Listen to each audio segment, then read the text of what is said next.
Hey everyone, welcome to the CAD Essentials Series. This is the Civil Studies and I'm Shashi Pundir.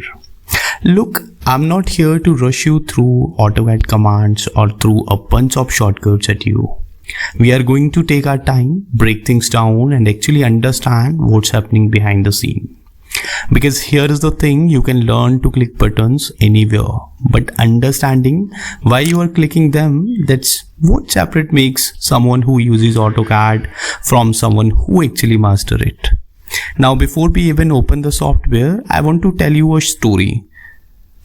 And trust me, this isn't just some boring history lesson. This is about understanding why AutoCAD exists in the first place. Because once you know that, everything else matters.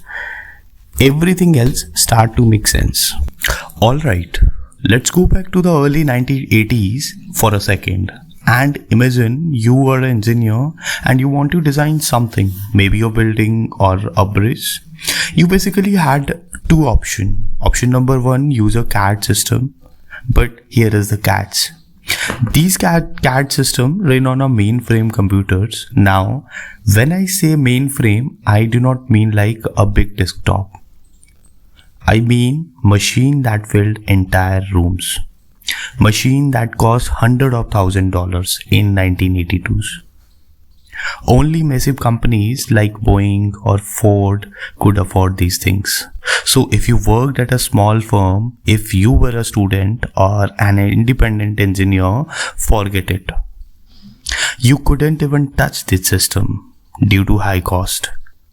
So what did everyone else do? Option 2, drafting by hand? Yes.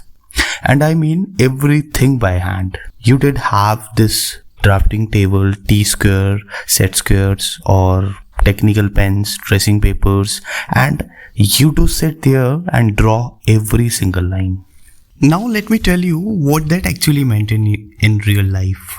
Let us say you are working on a building design. You spend 2 weeks, maybe 3 weeks, carefully drafting the floor plan, every wall, every dimension, every door, every window.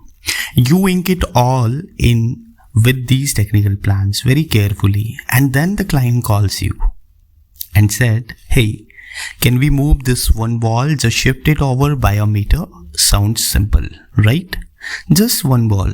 But wait, that wall is part of the structural grid, which means the beam have to change, which means the foundation layout has to change, which means the plumbing plan has to change. And suddenly you are not making a small edit anymore. You are redrawing 5 different sheets from scratch. All that work gone? Yes. And here is the worst part, which is accuracy. Your entire drawing precision depends on how steady your hand was that day. Did you measure it right? Did your pen smudge? Were you tired? One small mistake and whole thing could be off. And if you are working with a team, forget team coordinations. Someone changes their drawing and now 3 people's drawing do not match anymore. And nobody realizes it until the contractor shows off on site with conflicting dimensions going. Which one is right? This was the normal problem. This is how engineering worked. Slow, fragile, and full of expensive mistakes. Now, enter this guy, Mr. John Walker. He's a programmer, not an engineer, just a guy who understands computers. And in 1982, he's watching all of this happen. He sees engineers struggling with hand drafting. He sees expensive CAD system locked away in corporate buildings. And also he sees something else, which is personal computers are getting cheaper. The IBM PC just came out. It's a few thousands of dollars. Not cheap, but affordable at the time. You could actually buy one, and Walker asked these questions. Why can't we put CAD on a regular computers? Now everyone thought this was a crazy because the assumption was that CAD needed these powerful mainframe machines. That personal computer were not strong enough. But Walker didn't care about the assumption, he wanted to try it. So here is what happened. Walker and other 15 programmers start a company which they called it a Autodesk. But this is interesting. They didn't start it to build an AutoCAD particularly. Their plan was to create 5 different software products, 5 different ideas. They figured maybe one of them would succeed. AutoCAD is one of them. That was just one of the 5 experiments. They had no idea what was about to happen. In December 1982, they take this software, AutoCAD, to Las Vegas to a huge trade show called a COMDEX. And they launched AutoCAD, the first CAD program in the world that runs on a personal computer, not a mainframe. Not some expensive specialized machine, a regular PC that you could put on your desk. Think about what this meant. Suddenly, a small engineering firm could afford CAD. An architect working from home could use it. A student could learn professional drafting. For the first time ever, you did not need a corporation's permission to design professionally. You just needed a computer and AutoCAD. Now here is the crazy part. 4 years, that's how long it took. By March 1986, just 4 years after launch, AutoCAD became the most widely used design application in the entire world. Not just a popular, the most widely used. At least 4 years. And why did it spread so fast? It was not just because it was cheaper. It was because it actually solved a real problem. Real engineering problem. They solved it. Think about it.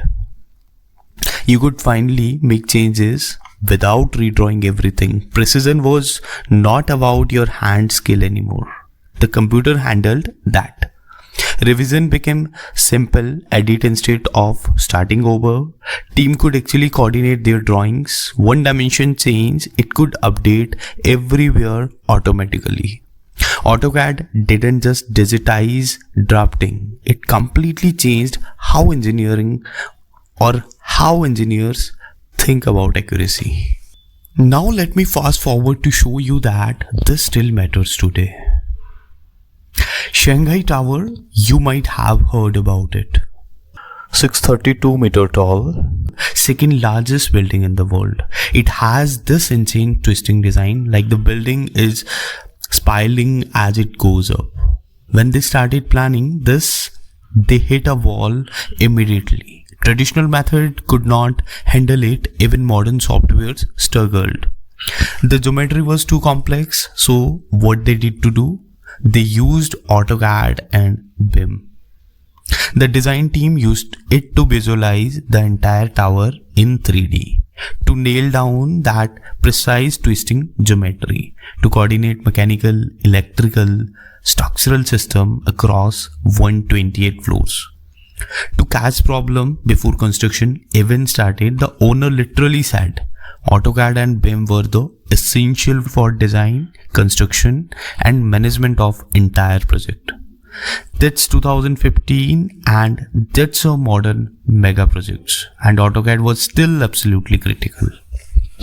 People ask me all the time, Shashi, why learn AutoCAD? We have Revit now, we have more fancy 3D softwares. Isn't AutoCAD old? But here is what you need to understand. AutoCAD is still the language of engineering drawing, like a site plan, shop drawing, fabrication details, or might be sometime approval drawings, civil, mechanical, electrical, architecture. It doesn't matter.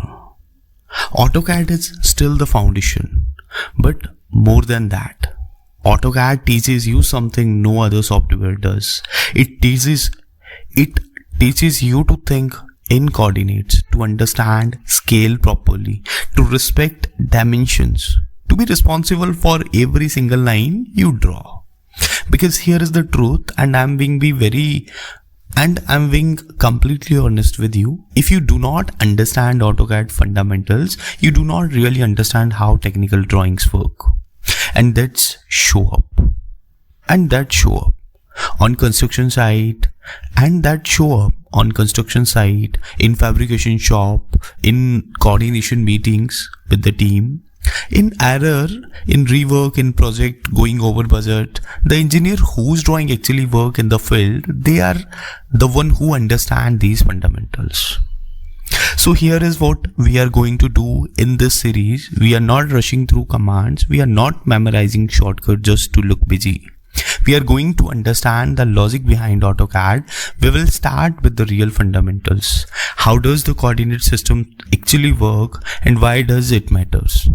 Why do units and scale need to be the right from line 1? How do you think in layer instead of just drawing lines? What makes a drawing useful on a job site, not just technically correct? And we are moving slowly on purpose with clarity, because I have seen what happens when people rush. They learn to draw line, but they do not understand why those lines matter. They can make a plan, but they can't make a plan that works when someone tries to build it. Speed without understanding, that's just to create confusion. And confusion create an expensive mistake in construction especially. By the end of this series, you would not just, or you won't just know AutoCAD commands, you will understand the thinking behind the engineering drawing and what make you better engineer, not just a faster button clicker. In the next video, we are opening an AutoCAD for the first time, but we are not drawing yet. First, we need to understand the interface, not as some random collection of buttons, but as a logical system. Built specially for a precision, every panel, every toolbar, every option. There is a reason it's there. And once you understand the system, it stops feeling overwhelming. It actually starts making sense. This is a day 0, and this is where real learning starts. I'll see you in the next one.